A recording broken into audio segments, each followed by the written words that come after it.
Walk past any high school or skate park these days and you'll see packs of teenagers, mostly dudes, ripping around on electric dirt bikes with no license plates, no insurance, and no legal business being on a public road. And the riding is only half of it.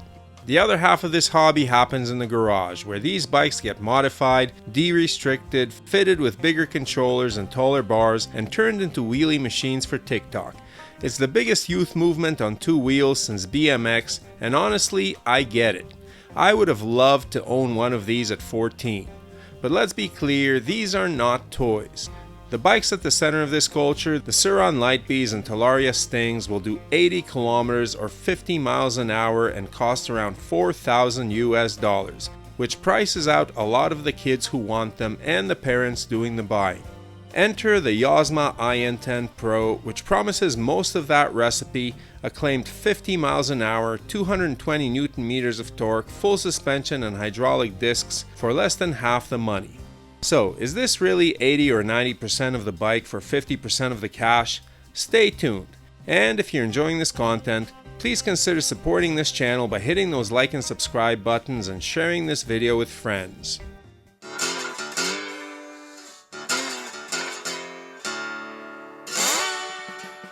Surron invented this segment around 2018 with the Light Bee, and kids went absolutely feral for it. Talaria showed up a few years later with the Sting. The two of them turned it into an arms race, and every new model since has followed the same formula: more power, more weight, more money. Which left a giant hole at the bottom of the market, because the actual consumer here is a teenager with a part-time job or a parent who is not spending $5,000 on something that's going to get jumped off a loading dock. Budget brands like Yozma noticed, and their original IN10 started showing up all over social media at around $1,200 US, cheap enough to be an impulse buy, and apparently sold well enough that they've rolled out this bigger, faster Pro version that undercuts everything with a name brand on the tank, or where the tank would be. Out of the box, some assembly is required. Put on the brake, the front wheel, attach the shock, foot pegs, handlebar, levers, display, and controller, and make sure to torque everything down properly. It doesn't hurt to pop on some extra Loctite on the major component bolts like wheels and shock to keep them from letting go at 80 kilometers an hour. Everything can be done with the toolkit provided with the bike, but I use my own better tools. Yozma claims 30 minutes of assembly, but realistically you should budget an hour. Some of the instructions in the booklet aren't super clear, so if you're unsure, consult YouTube builds and use more than one source. Once put together, the bike looks super cool. There's a black version and one with red accents. I like the black better because of the stealth look, but Yozma also sends you several sticker packs so you can customize the look of the bike. And it looks like a scaled down dirt bike with nice proportions and a surprising amount of ground clearance for jumping over logs. More on that later. And for the money, the spec sheet will make you shake your head. Start with the motor because it's the headline, a mid-drive unit. Yep, an actual mid-drive at this price, not a hub motor like a lot of e-bicycles, rated at 5,000 watts continuous and 5,500 watts peak. For context, that peak figure is 11 times what a street-legal e-bike is allowed to make here in Canada. Yozma claims 220 Newton meters of torque, which on paper means this 142-pound kids bike out-torques my Tenere 700. It doesn't. That number is measured at the rear wheel after the gear reduction has multiplied it, so as always, don't go comparing it to the crank figures on a gas motorcycle spec sheet. What it all adds up to is a claimed top speed of 50 miles an hour or 80 kilometers an hour delivered through 3 ride modes of increasing power. Does it go that fast? Stay tuned for the top speed test. Oh, and it has a reverse gear on a 142-pound motorcycle. Necessary? Not really, but it makes life a bit easier. Feeding the motor is a removable 60-volt, 27 amp-hour battery, 1620 watt-hours, or about 3 commuter e-bikes worth of juice in one brick. Yozma claims up to 60 miles or 97 kilometers of range. Real world? Again, stay tuned, range test coming up. The included 5-amp charger is claimed to take a dead battery to full in 6 to 7 hours, which I can confirm is accurate. about 6 hours from almost zero to full. The frame is high carbon steel, there's an inverted hydraulic fork out back and a nitrogen charged shock. Spring preload is the only adjustment. The wheels are a 17-inch front and a 14-inch rear wrapped in off-road knobbies. Stopping power comes from hydraulic discs, 220mm up front and 190 out back. The brakes are massive and stopping power was never an issue even with me loaded down with tools, drone, and all of my camera equipment. These are motorcycle brakes indeed. The whole bike weighs 142 pounds or about 64 kilos and it's rated to hold a 330 pound, 150 kilo payload, which is more than double its own weight. Yozma says it fits riders from roughly 4'8" to 6'4" or 143 to 192 centimeters and recommends it for ages 14 and up. Which is a little awkward because if you scroll the reviews on Yozma's own website, you'll find happy parents talking about their 12-year-olds ripping around on it. I'm 182 centimeters or 6 feet tall, and while I was fine on the thing, if you're 6'4", you will find it cramped. Ground clearance is about 8 inches or 203 millimeters. Seat height unladen is 78 centimeters or 30.7 inches, but squats quite a bit lower with a rider on board. The IN10 Pro has a color LCD display with speed, mode, and battery readouts, a dual beam LED headlight, and a brake-activated taillight. Warranty coverage is listed at 12 months on the power system, motor controller, display, battery, and 12 months on the frame and chassis. One thing I could not find anywhere is a water resistance rating, and the manual for Yozma's base IN10 flat out tells you not to ride it in the rain. Having said that, I ran it through several deep puddles without incident. And so we come to the price, which is the entire reason this bike exists. As of recording, Yozma lists the IN10 Pro at $2,400 US regular, and it has been on sale more or less continuously in the $1,900 to $2,000 range. Meanwhile, the current Sur-Ron Light Bee X runs about $3,900 US through gray market importers and north of $4,400 at authorized dealers, and Talaria Sting MX5 Pro sits around $4,100. A heads up for my Canadian viewers, Yozma's Canadian site doesn't list the Pro yet, just the base IN10 at 2,000 Canadian dollars, so for now you're ordering from the US site or through a dealer. The Yozma is a lot of bike for the money, but does it deliver in real life performance? The first question most riders will ask is, does it go 80 kilometers an hour as advertised?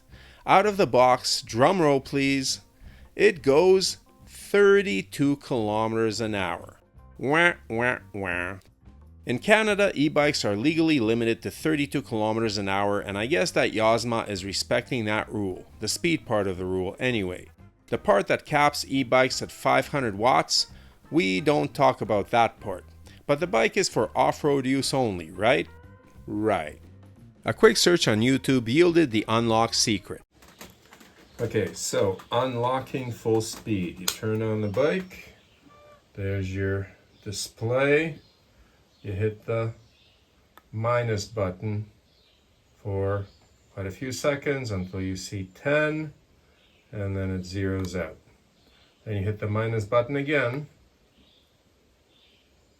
until you see 32, and it zeroes out, and then the minus button again until you see 10 and let go.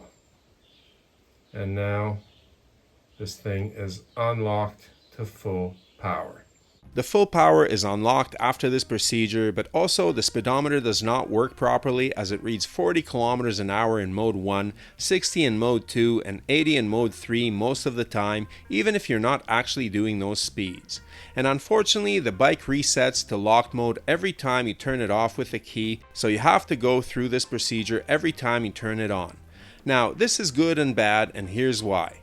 Yes, the limited speed mode makes the bike look street legal so you can ride it like a bicycle on public roads and unlock the full power mode when you take it to the trails. Of course, if I was a cynic, I could say that this feature allows a rider to tear around on public roads with full power and if stopped by the police, quickly turn the bike off and on. Honestly, officer, it's just a really cool looking, perfectly street legal e-bicycle. Here, you can try it yourself in mode 3, you'll see, 32 kilometers an hour. Of course, Different Spokes TV in no way condones such underhanded antisocial behavior. The proper way to switch off limited mode permanently is with the FarDriver Bluetooth programming dongle, which Yozma will sell you on their US website for $40. Be aware that exceeding recommended settings on your bike can void the warranty. But back to our question, does it go 80? Not with me on board. For context, I weigh 185 pounds or 84 kilos and I rode with an off-road helmet, motocross boots and back and neck protector because of the rough trails, plus a bag filled with camera gear, tools and a drone. Because I'm off-roading, I also had the tires at about 20 psi for better traction in the dirt, which probably increased rolling resistance. The bike topped out at 72 to 73 kilometers an hour, GPS confirmed, on pavement, and honestly felt like it was limited at that speed. Fast enough for me, as this is a small bike and knobbies do tend to wander a bit when on a paved road, on a closed course of course. Even at that speed, the Yozma IN Pro feels well planted and handles twists and turns admirably. Off-road handling is equally impressive as the bike is both stable and agile. The knobbies and the thicker rear tire maintain good traction even in deeper dirt, and the suspension handles most obstacles competently, at least for a rider of my weight, though it can feel a bit harsh. In the rough stuff, I was able to clear medium-sized logs and keep a decent pace over uneven terrain. The suspension is budget and simple, so you don't really want to be hitting large obstacles at full speed, but the bike got over almost everything I pointed it at as long as I slowed down and finessed the best lines.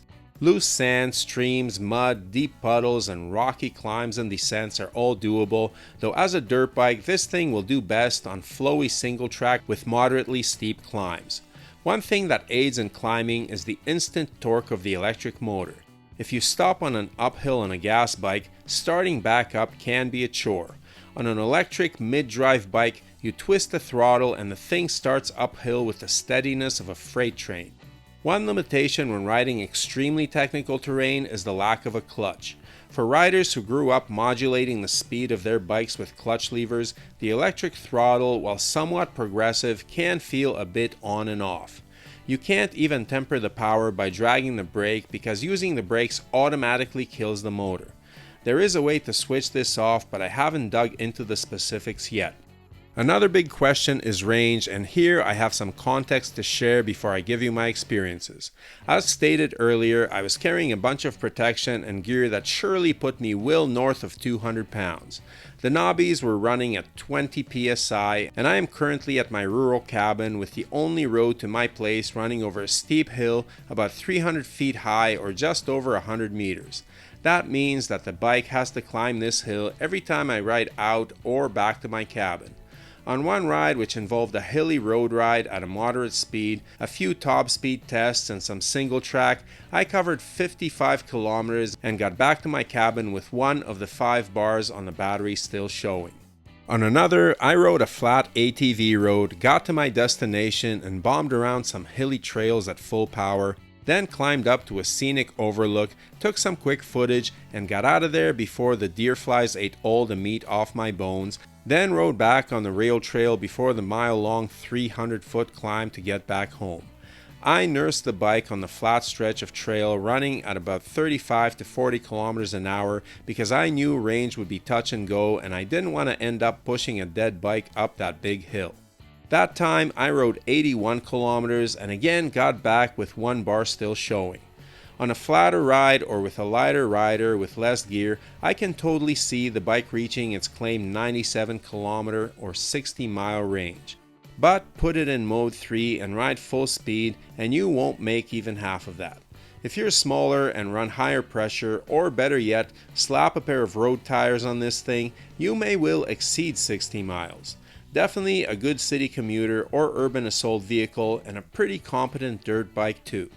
Other details, the seat looks nice but is narrow and the padding is not the best. My butt was screaming in pain at the end of that 81 kilometer ride. The seating position is tight for a 6-footer, though doable.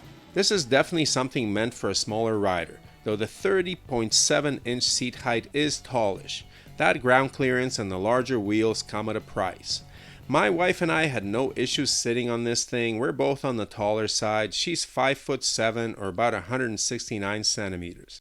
The handlebars are on the short side for a dirt bike, which would be fine for riding seated on roads, but made standing up a bit of a hunched affair. The battery can be taken out of the bike and charged, or charged while in it, and as I said before, the display is color and well thought out, though it is small and sits at the side of the handlebar. And did I mention that this Yozma looks good? Yeah, it looks like a proper dirt bike. So this is not a product aimed at me, a seasoned rider who has a full-size motorcycle. It competes more with the 85 to 110cc kids bikes you see being marketed to beginning dirt riders. Is it better than those bikes? The fact that it has less maintenance and complexity and is less expensive to service and fill up counts in its favor. Not having to switch gears also makes it generally easier to ride because you have both brakes on the handlebars and nothing for your feet to do but shift weight on the bike.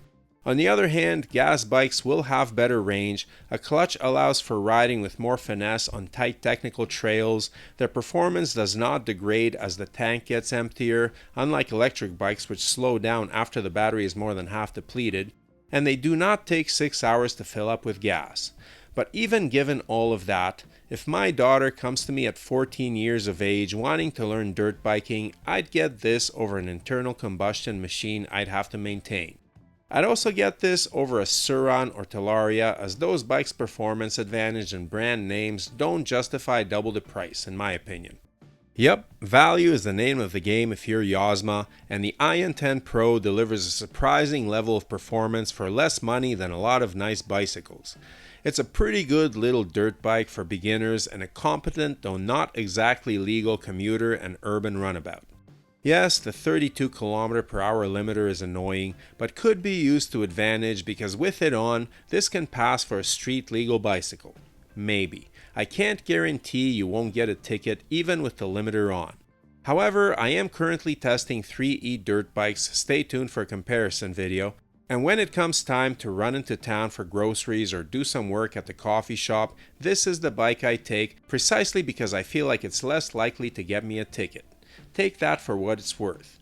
I like the Yozma IN10 Pro's performance and I like its price tag even more.